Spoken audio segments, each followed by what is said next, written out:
and welcome back to another episode of The Lost Mountain Man. Here we have a 2006 Polaris Outlaw 500. Not to be confused with the Polaris Predator. Slightly different bikes. For the most part, they use the same engine in the Predator 500. As you can see, this thing's in pieces. But with it being a rare find, and getting it at a pretty good price, sub $1,000, I felt it was worth taking a chance on. So let's take a walk around this thing.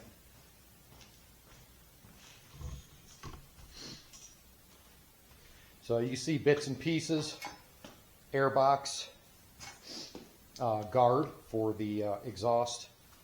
Plastics are just barely hanging on. In fact, we'll just set that aside. I think there's some plastic welding we got to do there.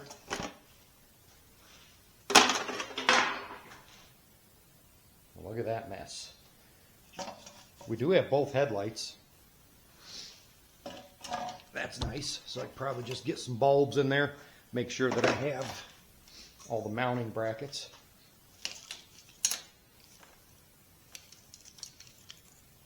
My ignition. I'll figure out where all this crap goes. I did already order a battery because I tried to charge this battery and it's got a dead cell, so we got a new battery for it. There is coolant. That's a good sign. The seat's actually in pretty good condition. Set that aside. Airbox and carb just kind of pulled apart. A lot of dust, but the inside of the boot there is nice and clean. So I don't think we got a bunch of sand or dirt pulled into the carb or into the engine. There's our carburetor.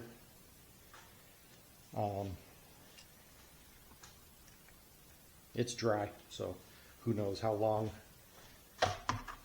this thing's been sitting with old fuel in it. Fuel tank. This thing's bouncing around. It looks like they had a couple wood screws trying to hold the plastics on, and they decided a good mounting point would be the gas tank. So good thing it's empty. I could clean that up and plastic weld it. So we'll set that aside. Inside the intake there, it's pretty clean. We got cracks over the plastic. Another crack here. I think for the most part the plastics are there, except for, so this side is missing the little fender there, that snapped off. Here's the little hood cover for the gas tank. That's in good shape.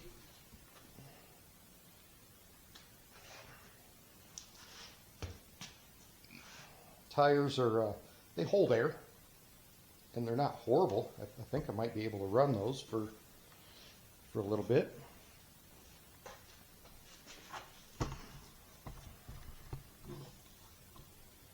We have our inspection windows off.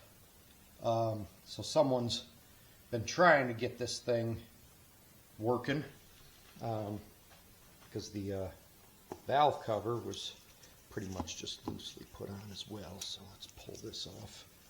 Let's see what we got here.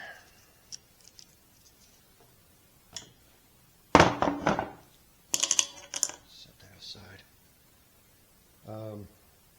I mean, pretty clean. Let's see. Chain is nice and tight. I don't believe this is timed. These time a little bit differently. So you have timing dots on your cam gears, But you can see these little discolored chains. There's 3 of them. 1, 2, and then there's 3. The third one is at the bottom on the crank. Those all have to line up with the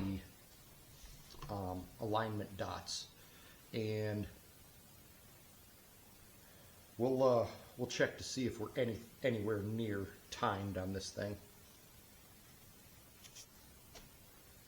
I did rotate the engine over when I was inspecting it to buy it, and it's got good compression. The battery was dead, so I couldn't start it or you know, kick it over on the starter. But we're hoping that's all good. Rear brake seems to work. Front brake does work. So that's kind of what we got right now. Clutch. So let's start tearing into this thing. We know we don't have fuel, so I'll tear that carburetor apart. Probably gonna go ahead and stick it in the ultrasonic cleaner there. That thing is nice. If you don't have one and you do work like this, that thing is sweet. Got that heating up to about 140 degrees, so we can blast those things clean. Oh, these so on the Outlaw, it's independent rear suspension. You see we got a bad boot here. They got duct tape on it. So we'll see if those are easy to find and replace. Fox Podium XI rear shocks. I don't know if those are good or not, but yeah, kind of rare to see independent suspension on a race quad. Missing the spark arrestor, but for the most part, everything's there. Headlights, rear brake light, anyways. So I'm hoping it just needs some cleanup, oil change, maybe some timing. Heck, I don't know. Maybe we'll have this up and started by the end of this episode.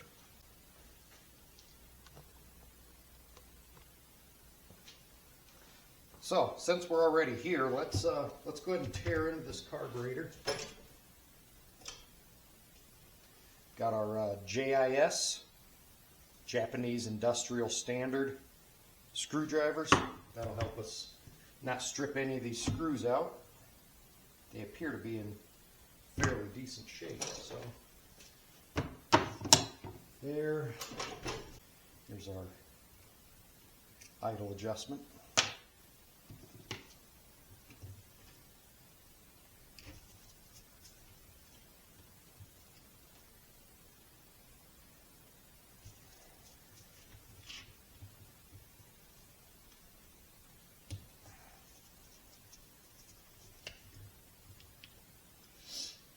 Yeah, I can already tell this thing's going to be gummed up pretty bad. That's okay. That's what the ultrasonic cleaner is for.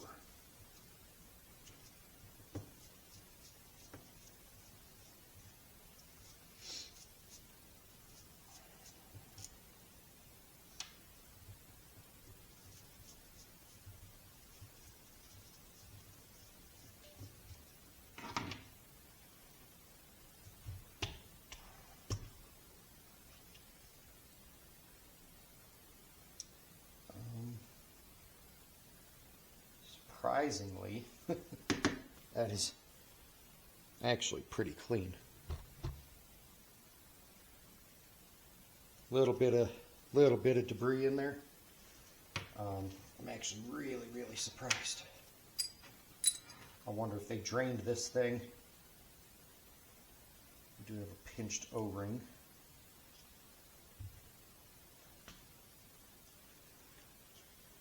See that pinched right there? That's probably leaking as well. Pull our float.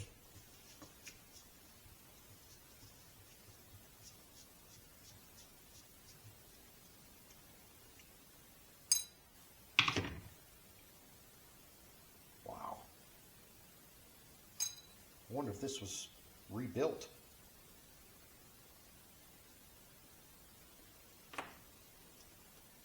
Needle. Still got a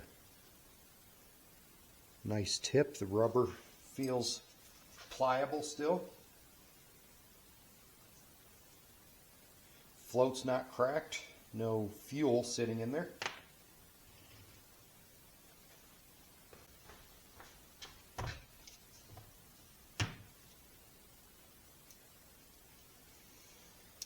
Let's see where that air screw was set. 1, 2, 2.5.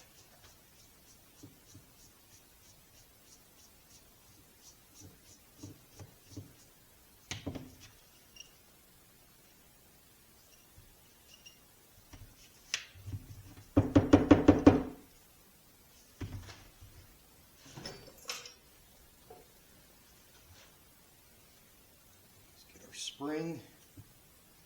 We should have a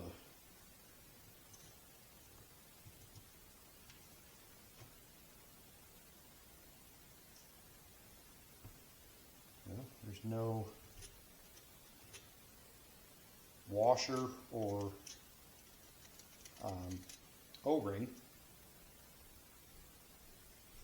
so we're probably running pretty lean if I had to guess. Main jet we have here.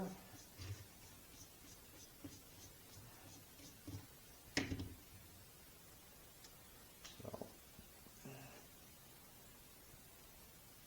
pretty bad O-ring there. It just falls apart.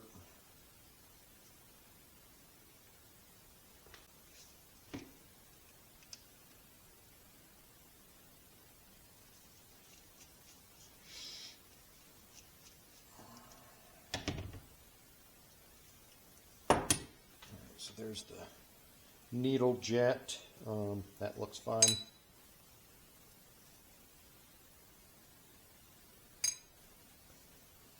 Main jet is clear, and it is 150. 150, and it's clear. I don't know what sizes this takes. We're at about 65 to 7,500 feet here in Colorado, so we'll see what we got to do there. There's some old fuel in there that stinks.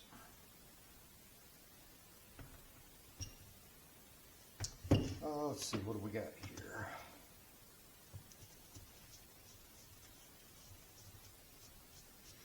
This is a Mikuni carb. I think that's how you pronounce that.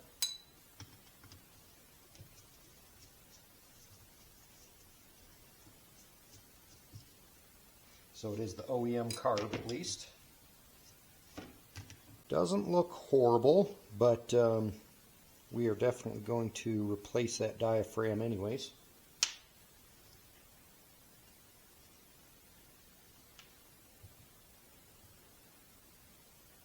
Let's pull this top diaphragm off and our needle.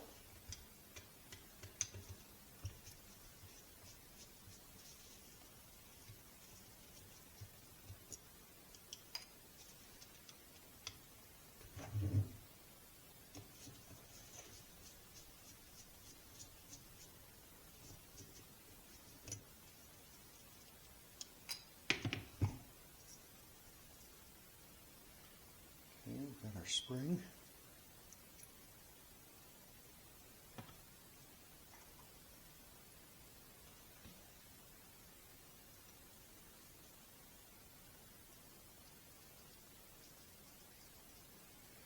Looks like we got a little bit of a ridge building up there just from sitting for so long, but it actually looks in good shape. Our diaphragm here, still very rubbery. Don't see any tears in it. So that looks good. Let's see where our needle's set here. We'll check that later. No, we'll check it now. needle nose. It's just an O-ring that holds that in.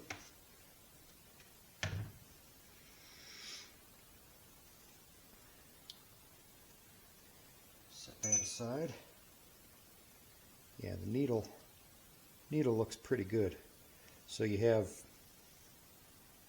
washer or spacer, the C-clip, then on the bottom side of the C-clip you have another little nylon spacer and another C-clip, and you move that up and down to make it richer or leaner. So we'll throw that in the cleaner as well. Rest of the carb, like I said, does not look horrible. There's some residue buildup in there. Let's get into the throttle.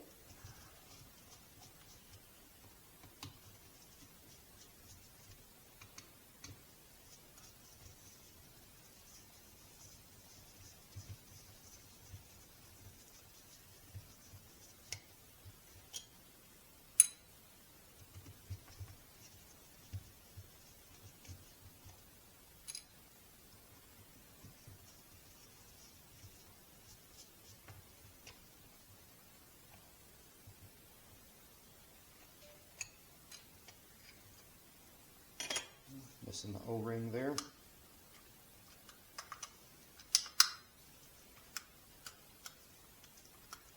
Got good movement on the throttle. There's the little piece that holds your cable in. Let's go ahead and pull this fuel, I don't know what you call this thing, fuel bowl needle stopper thing. This O-ring is important.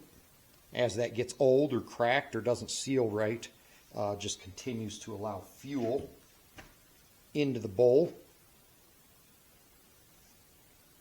We're going to pull that off because that's one of the things we're going to replace. And it cracked in multiple spots. So clean that. Okay, so you can see the kind of condition we're in here. Not horrible, but the ultrasonic cleaner will take care of most of that. There might be some staining on it, but it'll get most of that. Okay, let's go over to the ultrasonic cleaner.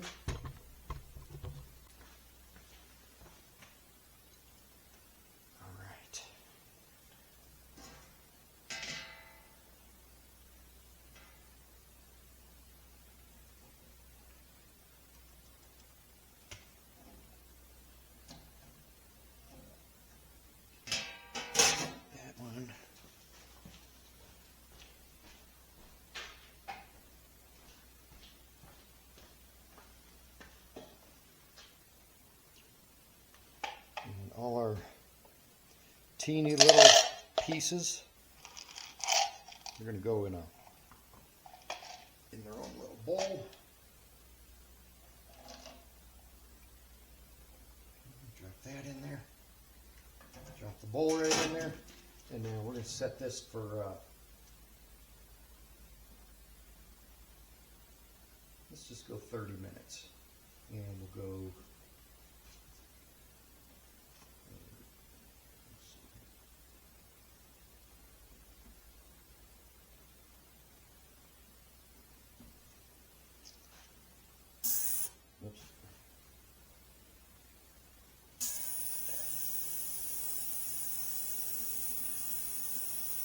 and there we go. So 60 C, which should be about 140 degrees for 29 minutes. I have it on deep, so you hear that sizzling noise. That's the ultrasonic,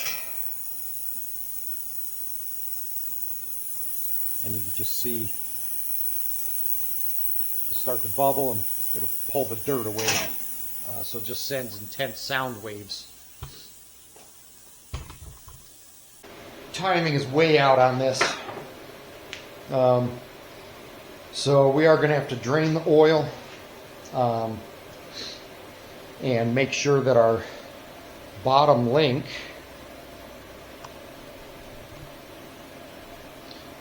on the crank down here is lined up, and then we can reset our gears. So let's go ahead and drain the oil in this thing, if there's any in here.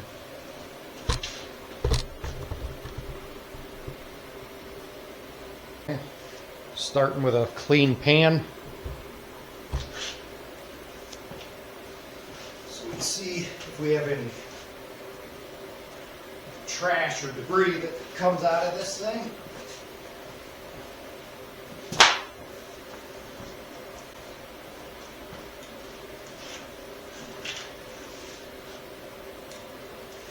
Yeah, I think I can get these Nerf bars out of my way here.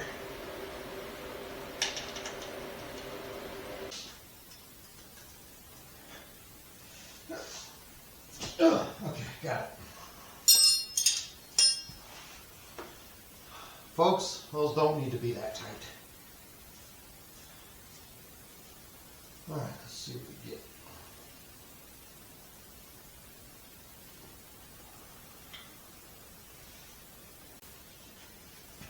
Oil actually doesn't look that bad.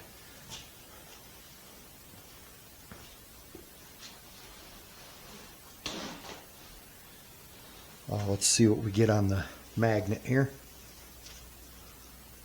Oop.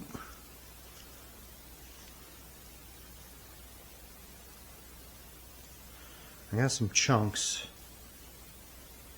It's like shavings.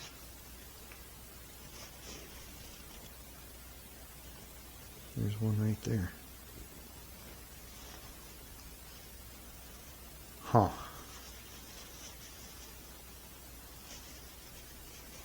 Couple more.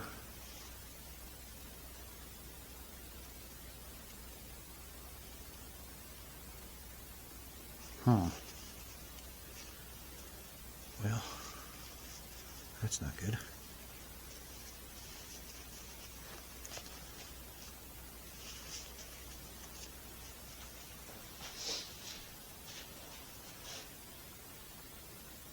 While that's draining, we're also going to pull the oil filter and see what surprises are in there for us.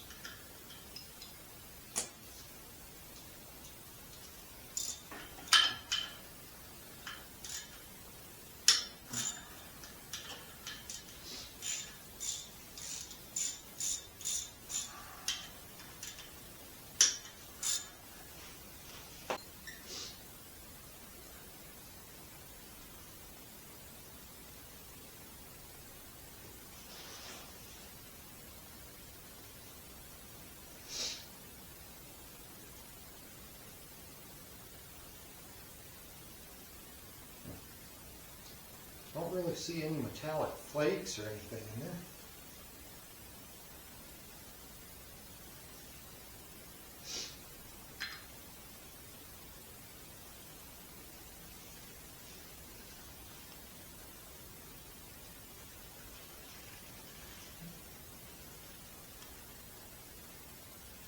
Yeah, no metallic flake. Actually looks really clean.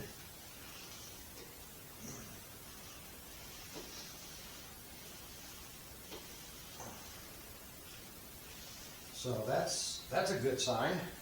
So our bottom end is probably pretty good. I don't know what those chunks were though. It was like thicker shavings, and just a few of them. So something ground up, maybe the tip of a gear on the transmission or something. We also got to drain the oil tank under here, which what does that look to be, like a 12?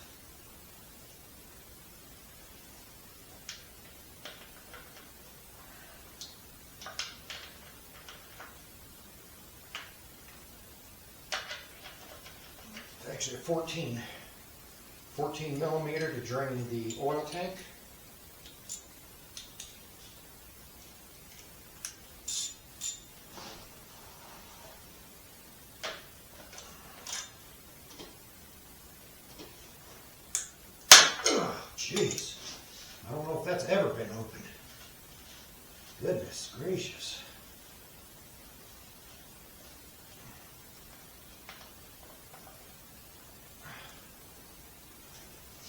fairly clean oil coming out of there as well. This one's got some more mushy metal on it, but no chunks. That's just like kind of your common wear. It just looks like it's never been cleaned. I think a lot of people forget you have to drain the oil tank as well.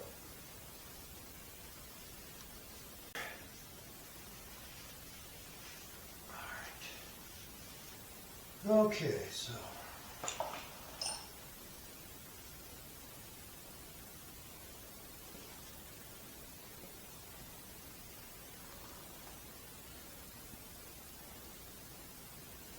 couple small, not even really chunks, just kind of, like literally one or two little shavings in the bottom.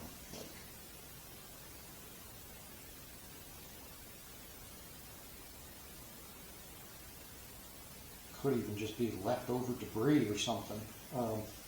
But really the oil looks pretty good. Doesn't smell like gas or anything. So I think we're, hopefully the inside of that motor's good.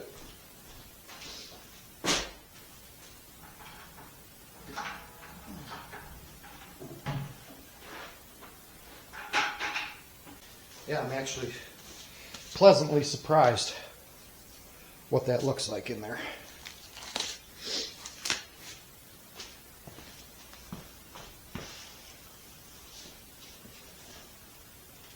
Okay, let's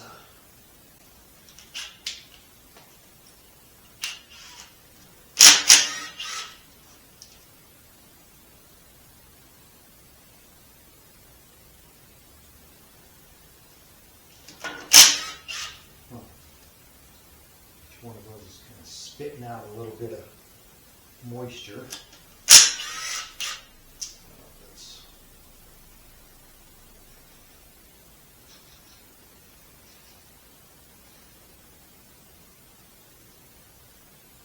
Smells like paint. That's weird. Kind of like that alcohol smell from paint. So maybe it's old gas. I don't know. Kind of a weird smell.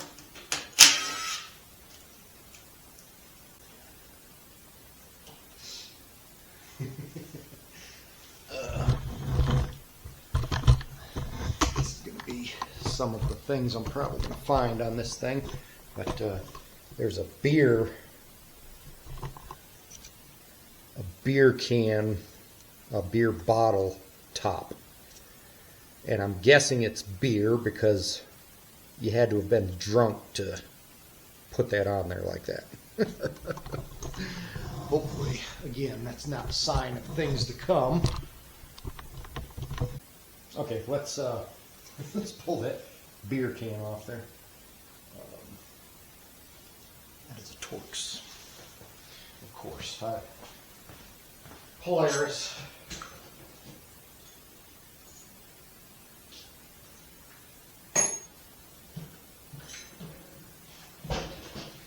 Polaris, you're going to find all sorts of different fittings. It's going to go from standard to metrics to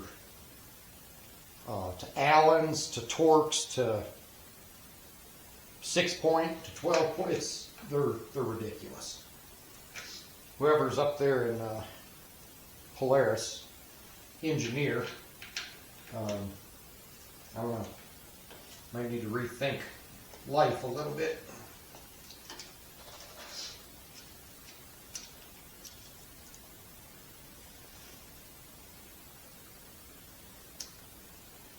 So there's a plastic gear of some sort for 3/8 socket or something, a beer bottle top, and then this screw doesn't even look like the right screw. So maybe I'll apologize to Polaris for the moment, because that looks like just a random screw that was thrown in there. We're gonna toss that whole thing. And let's get that off there.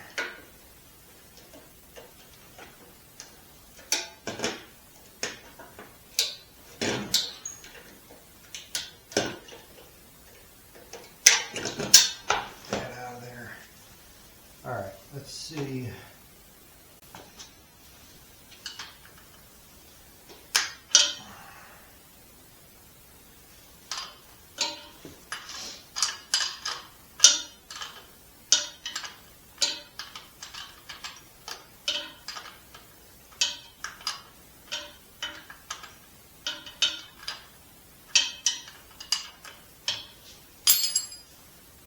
Banjo nut crush washer that's jacked. I need to get an assortment of crush washers. I think okay, if I have to get up one more time, I'm gonna be mad. Get this in there. Let me actually kneel on the knee pad. Got my shins resting on it while my knees are sitting there aching. Alright, so we got this one and this random one, which looks really cross-threaded in there. Let's see if we can get it out. Probably have to re-tack that.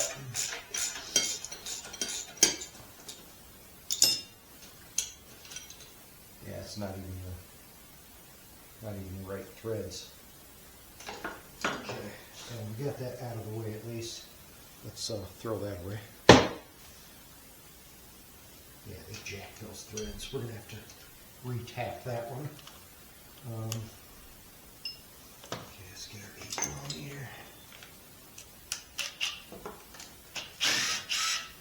There we go. They weren't kind of happy with the RTV. All right, let's see if we can bust this cover off. Grab my oil pan for any drippings.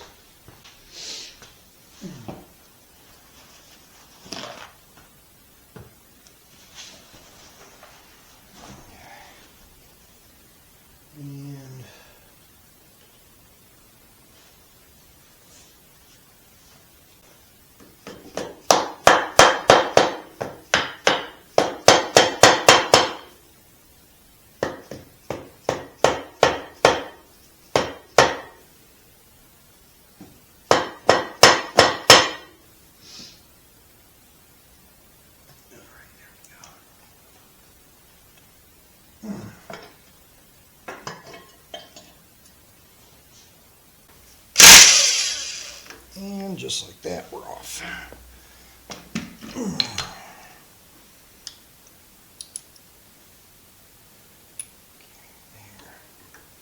Pull that gear.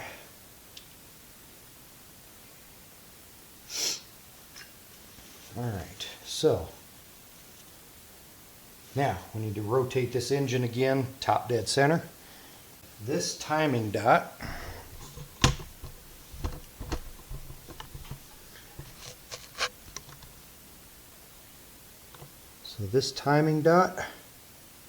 needs to line up with that colored pin.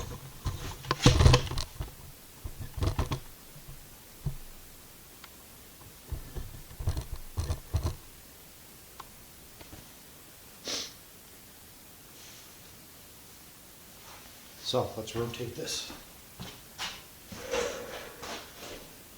We have the engine at top dead center. Let's back this out. Okay, the piston is just right below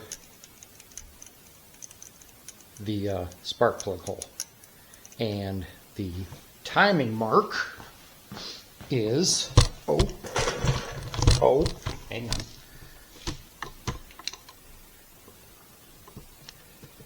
Okay, there is a T, and then there's a line just left of T, and it lines up with the notch in the case. Top dead center. And we can see how far our timing is off here. So that gold here needs to line up, this gold link, with that indicator mark on the sprocket. And then our lobes need to be pointing off in this direction and that direction. And the gold will line up with timing marks. So let's go ahead and get timing set on this.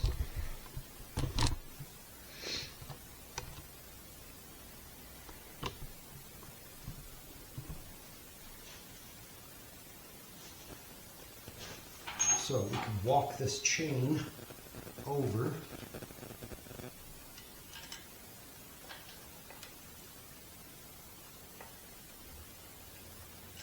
There. And right there. So that's lined up there. Now, this one.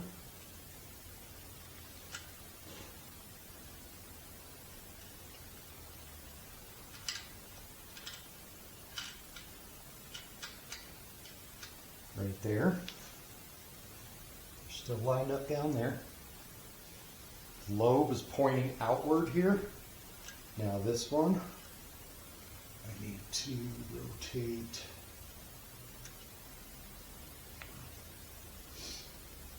Come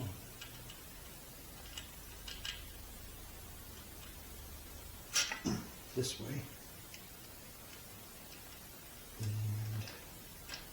Right there. Okay. And then when we stick our finger in here or something to tighten that chain. Oops. We skipped a gear down here. Let me get that back on. And there. And there. And there. Okay. Now we're in time. So I have tension on this timing chain. Gold linkage. First off, we're in top dead center. The gold linkage down here is in line with the timing mark. And then we have this gold link lined up with the top timing mark, and the timing mark to the left is flush with the top of this case. Same thing here. This one's lined up with this timing mark flush with the case on the left side, and the top timing mark is lined up with the gold linkage. So we are in time. Just like that, and then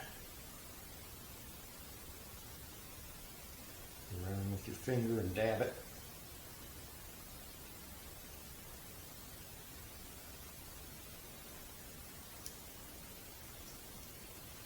Get an even layer all the way around, but not too much, or it's going to ooze. Put a little drip of oil on that seal. This oil seal right there.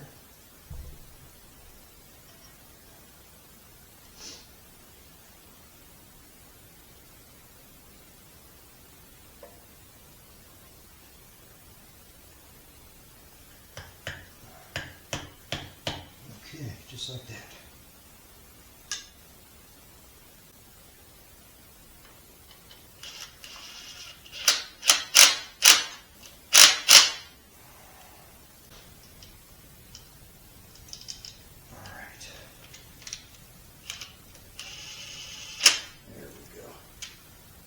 Okay, so what I like to do is first get these like just barely snug. So I'm going to squeeze out all of the gasket maker.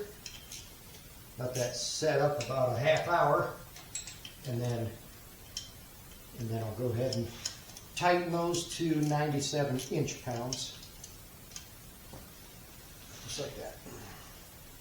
It has been about 30 minutes. Torque all these down at 97 inch-pounds.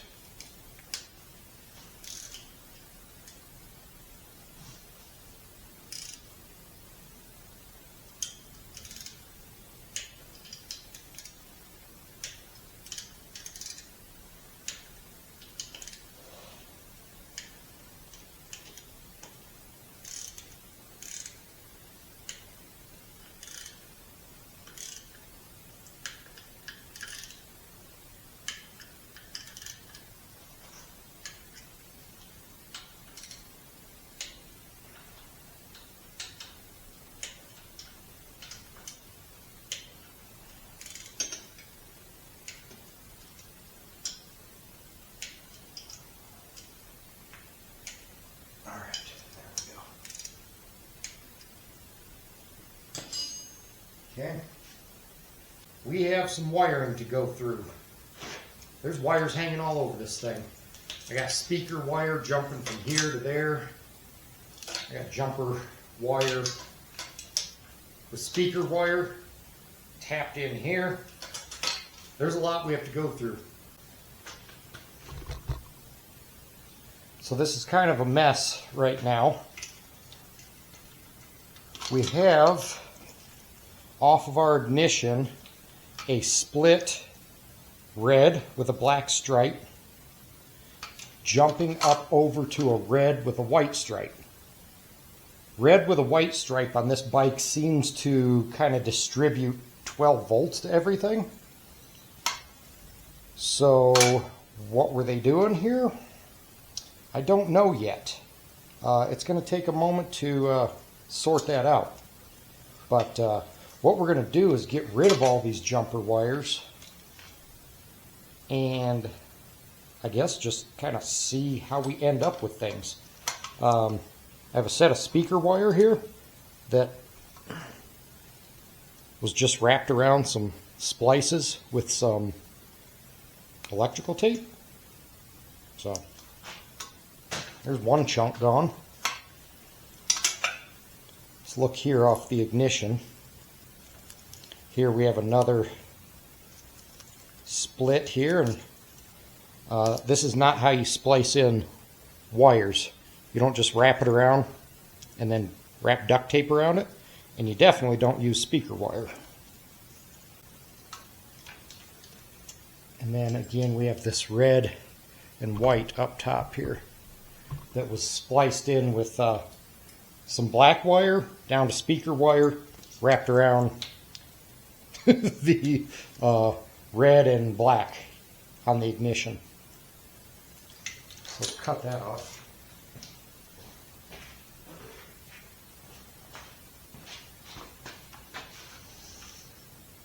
Alright, so that's hanging there for us. All that looks clean up there.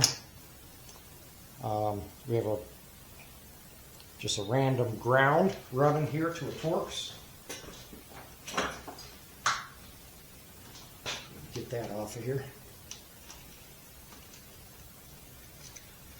Again, not even to a fitting, just wrapped around a screw. I'm curious where this red and white came from. I wonder if it's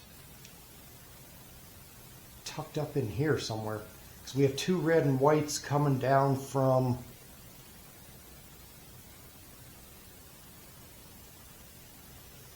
our starter and engine stop switch. I wonder if it tied in up here and it got cut. So we have our battery in here.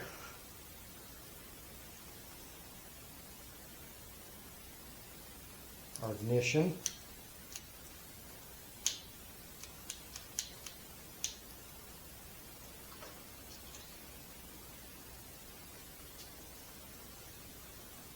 And then here's our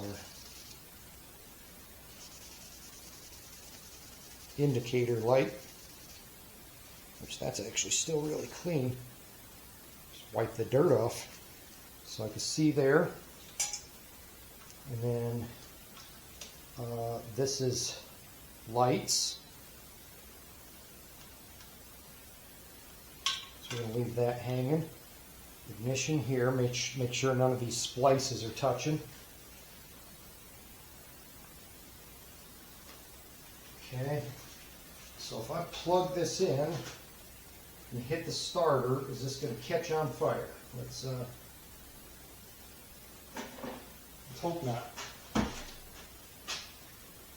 Everything else seems pretty secure and not spliced into.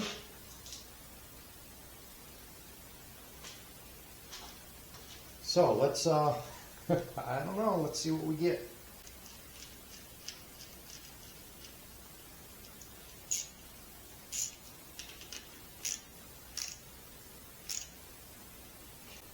So what we're going to do is just tap this.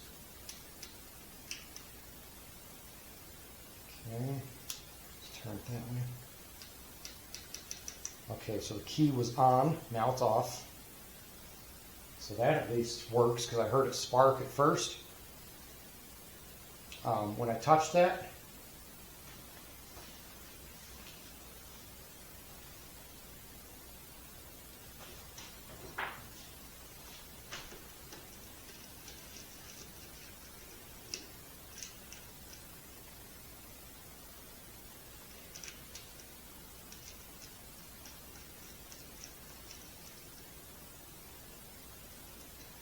okay, ignition.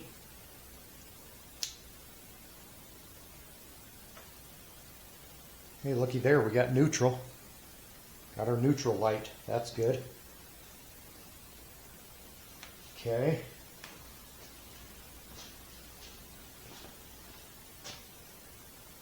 So if I have neutral, let me hit this engine off switch. Okay, that works.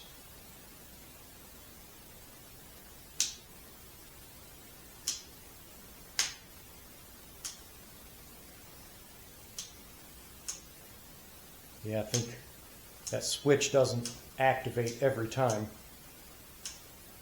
It's starting to now, so that switch might be a little corroded.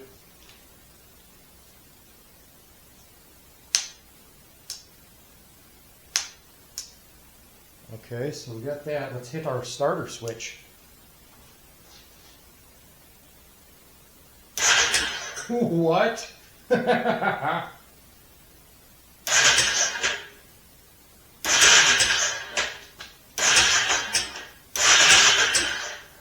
No way. Okay.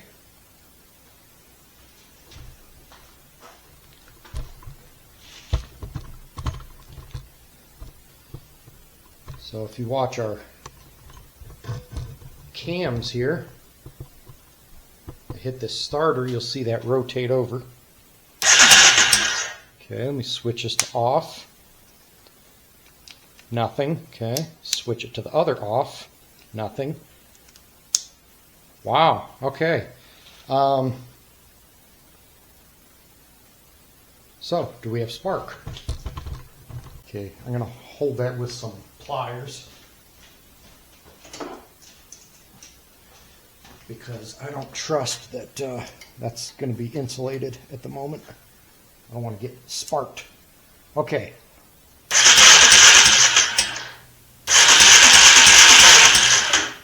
I don't see spark. Okay, so let's check our boot. See if we got some wire exposed here.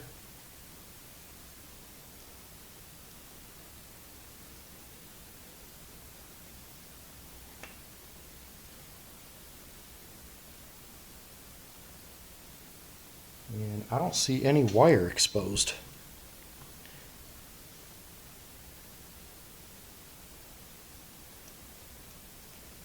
There's a little right there, but it's It's actually covered up with some insulation. So let me snip that back about 1/4 inch. Okay, got some good wire exposed there now. And let's thread this back on. Okay, let's try this again.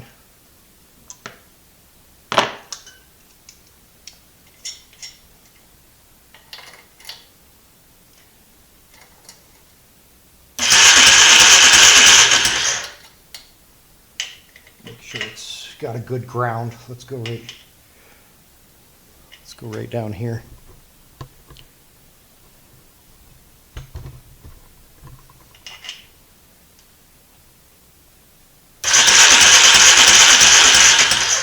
Nope, no spark.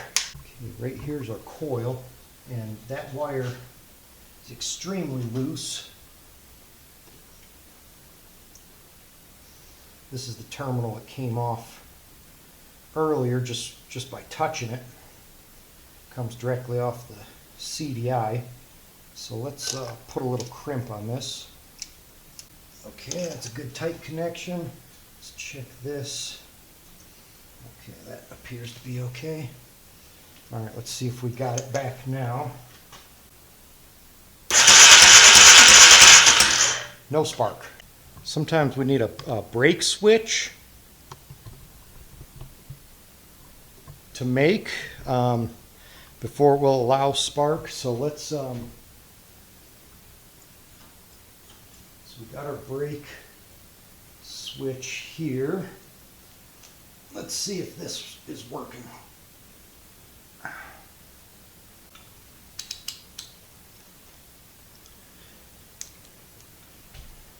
see if this switch is opening and closing.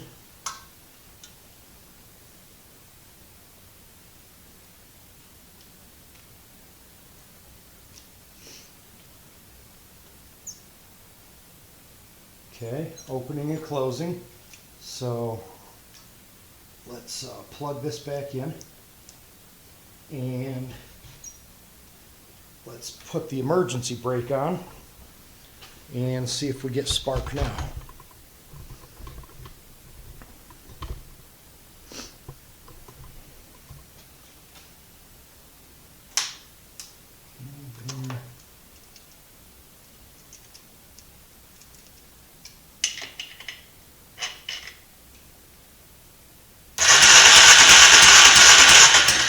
Nope, no spark.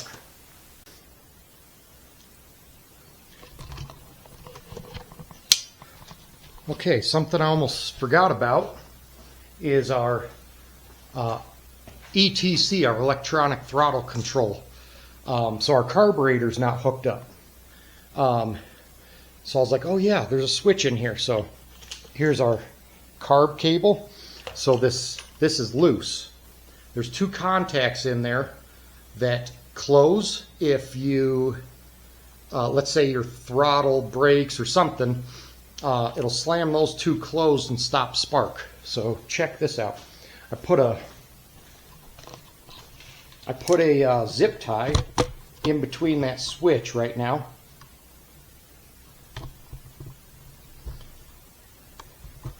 To separate that switch. And check this out. We have good strong spark. I don't know if you can see that or not. So, man, that's exciting. So, what we need to do is put our carburetor back together, put that in here, get some fuel. You know what? While we're right here, actually, let's check compression on this thing.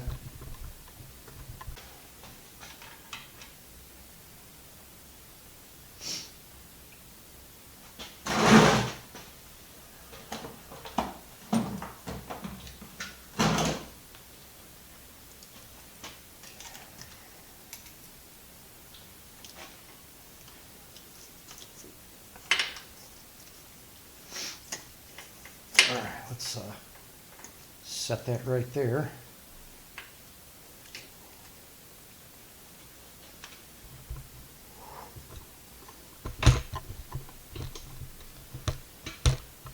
And this has decompression. So we're probably looking, I'll look it up, but I bet you we're looking for like maybe 90 to 100. So right in about there.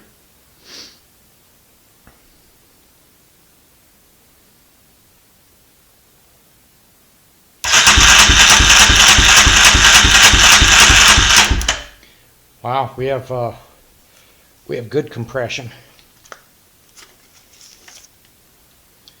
What is that, about 115? Yeah, about 115. That's with no oil down the cylinder. So I'll make sure that that's within spec. If it is, then we have compression, we have spark, we obviously got our electrical system sorted out.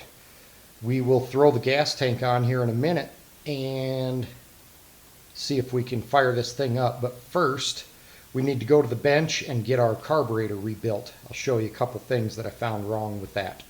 The original float bowl, you're not going to be able to see it, but the drain hole here, this port, is cracked in here and it's just leaking. So instead of trying to find that, I bought one of these carburetors for this bike, just a Chinese brand, and just in the hopes that this float bowl would fit, and it does. So like a $40 carburetor, I was able to get a new float bowl for this thing. So that fits on there. We got a new gasket. We can add our float bowl and put our cap on. We could come over to this side. We pulled all our teeny jets out. So I believe that was pilot air. Let's see, I think I have it written down. Yeah, this one in here is your pilot air number 2. That's a 1.3. And then in here on your intake, on this right side, we have our main air jet. That's a 120. And then on the left here is our pilot air number 1. That's a 110. So that's all good there. So let's drop on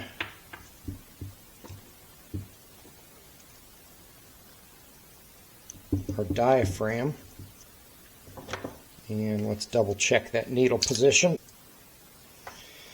And that needle looks good, so we're good.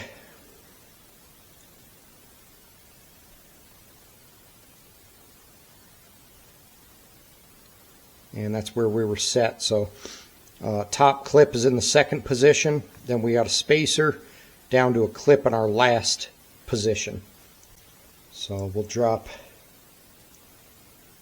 that needle in there and the little washer on top. Okay, and then the little plunger that holds it in there. Push that, and then we should have a little bit of movement with that spring. Okay. I'm going to rub a little bit of oil on this diaphragm. So we can drop this in there. Make sure that lines up with our main jet in there. Drops in. Okay, that all looks good.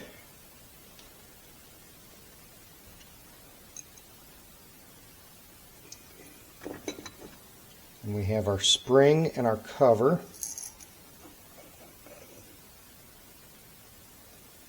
This looks like it goes this way, actually, right like that.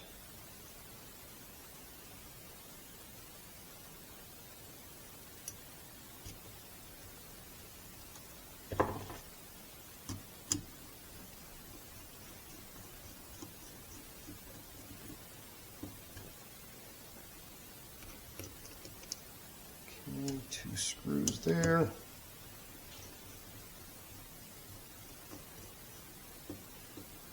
So our diaphragm is in.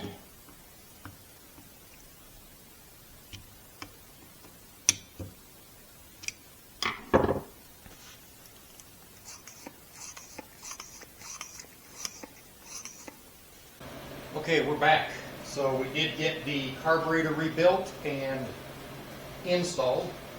We do need to run some fuel lines to our pump.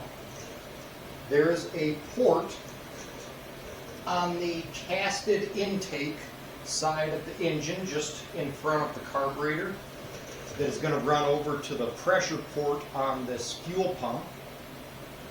Then we need a line coming from our gas tank to the end, and then from the pump out to the carburetor. So we're going to run all those lines right now, get that set up. And then we should be able to charge this thing with some oil and do our first startup on this thing.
Okay, well, we got our oil in there, a little bit of fuel. See how she starts up. Got a neutral light.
Well, there she is.